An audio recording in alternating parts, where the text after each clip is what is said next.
Atenção! Começa agora uma teleaula de História do Ensino Médio. Você vai assistir a teleaula de número 10. Bons estudos!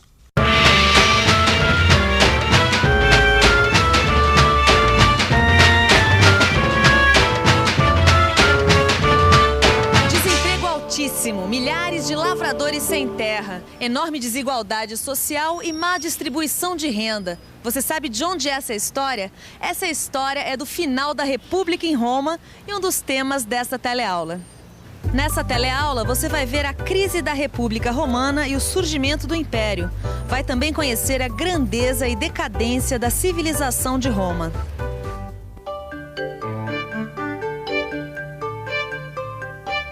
Você já viu quanto devemos ao direito romano e ao seu sistema de leis. Mas no final da República em Roma, no século II a.C., as leis não protegiam os cidadãos igualmente. A aristocracia aproveitava as conquistas militares, mas o povo se via em situação cada vez pior.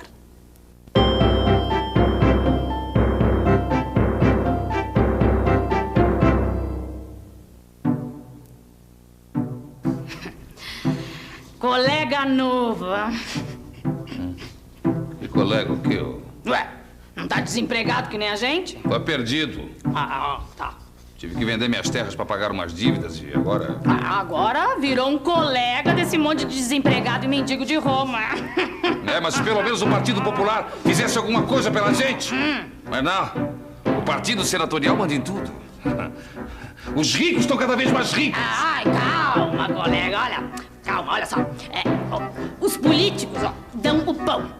E o governo dá o circo, A gente pode ver a corrida de bigas grátis.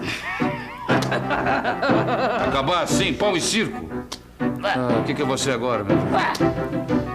O que a gente aqui um monte de homens livres, sem posses, nem empregos, nem terra. Parasitas, eu não quero ser parasita. Parasitas? Era o nome que era dado às pessoas que viviam às custas do Estado, entendeu? O Estado distribuía comida e organizava os espetáculos de circo, e ele que levava essa vida aí. Mas peraí, os pequenos produtores não eram parasitas? Não. Pelo jeito aí, no caso, eles não tiveram foi oportunidade? Nenhuma oportunidade, porque os poderosos formaram os latifúndios, que eram grandes propriedades de terra, usavam trabalho escravo, portanto eles podiam vender os produtos a preços melhores do que os pequenos produtores. Mas Vicente, Roma não era uma república de pequenos fazendeiros? Exatamente. Como foi acontecer esse desequilíbrio todo? Para entender por quê, a gente precisa pensar um pouco. Vamos pensar um pouco. As guerras de conquista de Roma haviam provocado um grande aumento no número de escravos, devido à venda de prisioneiros de guerra. As novas terras conquistadas se tornavam propriedade de uns poucos aristocratas e eram trabalhadas pelos escravos.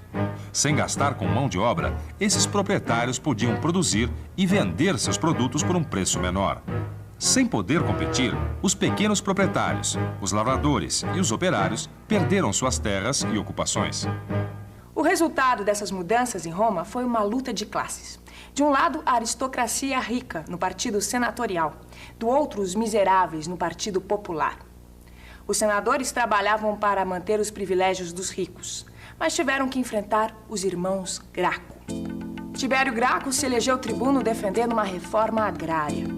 10 anos depois, Caio Graco retomava a luta defendendo uma lei que protegia os mais pobres e atacando os poderes do Senado. Nenhum dos irmãos Graco conseguiu realizar essas reformas. Acabaram mortos e seus seguidores foram massacrados. A violência acabou abrindo caminho para o surgimento das ditaduras militares. Em 121 a.C., Caio Graco é assassinado pelo Partido Senatorial. Em 107 a.C., Caio Mário é eleito cônsul. Mário era um militar, filho de camponeses, que fortaleceu sua posição no Partido Popular graças às vitórias nas guerras. Foi o primeiro a usar o exército que chefiava para se fortalecer politicamente. Os confrontos políticos continuaram até que o Partido Senatorial convocou o general Sila para conter os partidários de Mário. Em 88 a.C., começa a Guerra Civil. A luta dura 6 anos. Mário morre no conflito e Sila assume o poder. Massacra seus oponentes e institui leis repressivas. Em 72 a.C., os escravos de Roma se revoltaram. O escravo Espartacus, que lutava no circo como gladiador, comanda a revolta de 70.000 escravos, que são esmagados pelo general Pompeu. O general Pompeu, para governar sem depender do Senado, formou um triunvirato com 2 outros importantes personagens da vida em Roma. Triunvirato quer dizer governo dos 3 varões. O primeiro era Pompeu, o segundo, Crasso, o homem mais rico de Roma. E o terceiro era o general Júlio César. Júlio César exerceu todos os cargos públicos em Roma e foi também um defensor dos pobres. Além disso, Júlio César era um brilhante general. Conquistou toda a Gália, o que corresponde hoje aos territórios da França e da Bélgica. A conquista o tornou o homem mais poderoso de Roma. Sentindo-se ameaçado, Pompeu se alia ao partido senatorial e desafia Júlio César.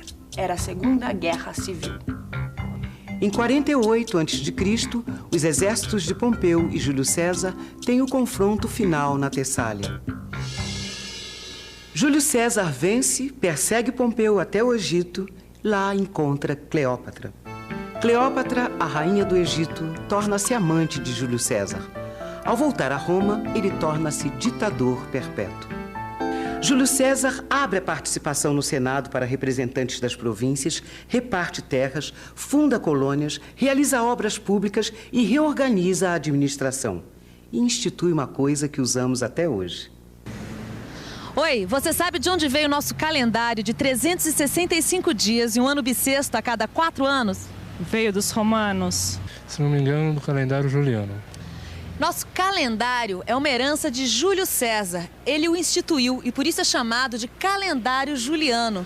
Aliás, o mês de julho é uma homenagem a Júlio César, que curiosamente ficou este período no poder, um único ano. A antiga aristocracia conspirou contra Júlio César e em 44 a.C. ele foi assassinado a punhaladas por um grupo chefiado por Cássio e por seu filho adotivo, Brutus. Até tu, Bruto. Dizem que foi isso que Júlio César falou ao ser assassinado. Mas acontece o seguinte, Gil. O seu herdeiro anunciado, que era sobrinho neto dele, chamava-se Otávio. O que ele fez? Ele se juntou com seus antigos assessores, que eram Marco Antônio e o Lépido, e formaram o segundo triunvirato. Mas pelo jeito que a gente viu na história, esse negócio de triunvirato não deu muito certo, não. Três governando... Não deu certo mesmo. Para começar, um deles, que foi o Lépido, renunciou à sua parte no poder. E o outro, Marco Antônio, se casou com a Cleópatra, que era a rainha do Egito. Ah, de novo essa tal de Cleópatra? Ela mesmo. E que ela não tinha sido amante do Júlio César? Exatamente. Inclusive, ela tinha fama de ser a mulher mais bonita do mundo. Não sei se era ou não, é isso que diz a história. Agora, com certeza, com esse casamento, o que ela estava querendo? Assegurar para o Egito uma posição melhor dentro do Império de Roma. Mas e daí? E daí que Roma viu que essa é uma boa oportunidade para se livrar do Marco Antônio. Então o que Otávio fez? Declarou guerra ao Egito. Otávio venceu a guerra, derrotando a frota egípcia em 31 a.C. Marco Antônio se matou e Cleópatra se deixou picar por uma víbora. O Egito passou a ser uma província romana e Otávio não tinha mais ninguém à sua frente. A vitória de Otávio inaugurou o período mais próspero de Roma. E Otávio foi sagrado imperador, ou o general vitorioso. E ainda recebeu o título de Augusto, ou o consagrado. Em 27 a.C., Otávio obtém o título de Augusto. Começa uma nova fase na história de Roma, em que todo o poder fica nas mãos de um único homem. Começa o Império, que dura 500 anos, período em que Roma atinge o seu apogeu.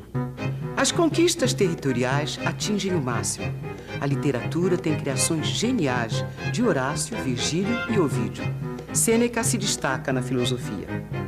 Na medicina, Celso escreve um manual de cirurgia que incluía técnicas de extração das amígdalas, operações de catarata e cirurgia plástica. Nas artes, imitavam os gregos. Mas a grande marca romana foi a arquitetura.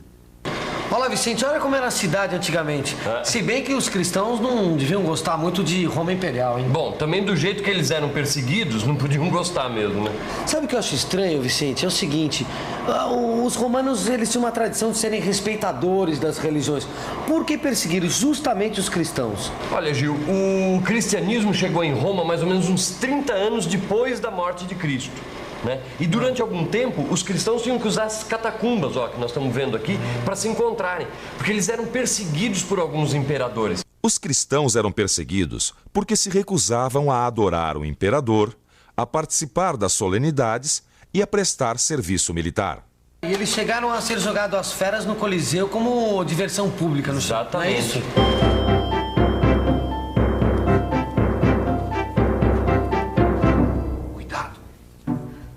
Alguém vê gente entrando nas catacumbas. Nós estaremos perdidos.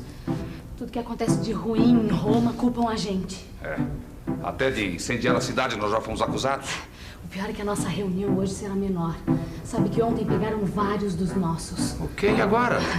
Agora provavelmente serão jogados às feras no próximo espetáculo do Coliseu. Já posso até ver aquela multidão de mais de 50 mil pessoas achando divertido ver os cristãos jogados aos leões. O Coliseu era uma arena construída no centro de Roma pelo imperador Vespasiano em 69. Lá aconteciam espetáculos sangrentos, entre eles a luta de gladiadores. Gladiadores eram escravos que tinham que lutar até a morte.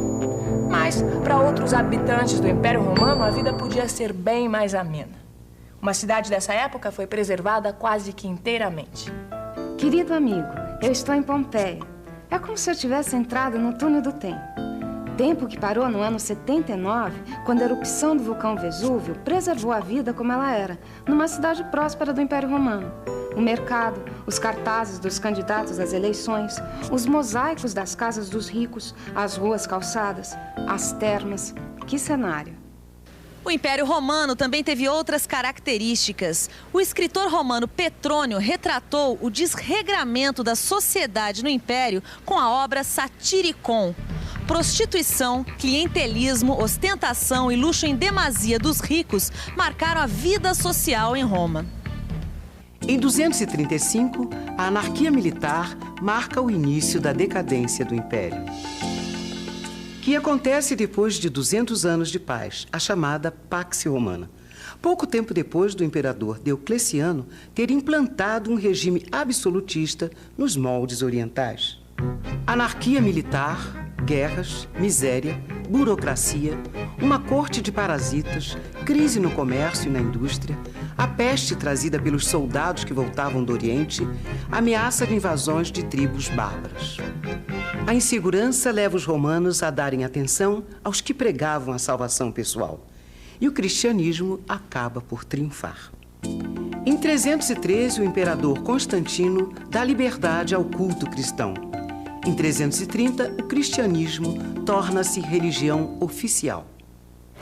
Mas, Vicente, a essa altura o Império já estava sendo invadido? Estava sendo invadido pelos bárbaros.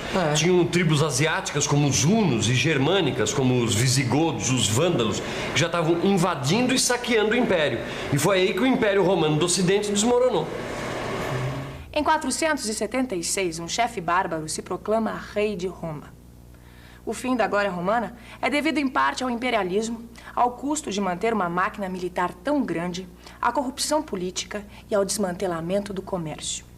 No final, a inflação era tanta que o dinheiro praticamente sumiu de circulação, já que não valia mais nada. As cidades estavam cheias de miseráveis, enquanto os grandes proprietários se entrincheiravam com seus escravos em suas propriedades. Uma história que vale a pena revisar. E atenção, se liga aí que é hora da revisão. Na teleaula de hoje, você viu que as desigualdades sociais provocaram uma crise na República Romana, o que levou mais de uma vez à Guerra Civil, e que o Partido Senatorial impedia reformas propostas pelo Partido Popular. Viu que o general Júlio César vence seus oponentes e implanta reformas populares, e que é assassinado por membros da aristocracia. Aprendeu que seu sucessor dá início ao Império, que dura 500 anos, e que nesse período Roma atinge o auge. Viu também que o Império Romano cai devido a seus vícios internos e às invasões dos povos bárbaros. A parte oriental do Império Romano duraria 1000 anos. Na parte ocidental, as cidades perdem totalmente a sua importância. O comércio se reduz ao mínimo e a economia torna-se essencialmente agrícola e fechada. Mas isso já é assunto para outra teleaula. Até lá!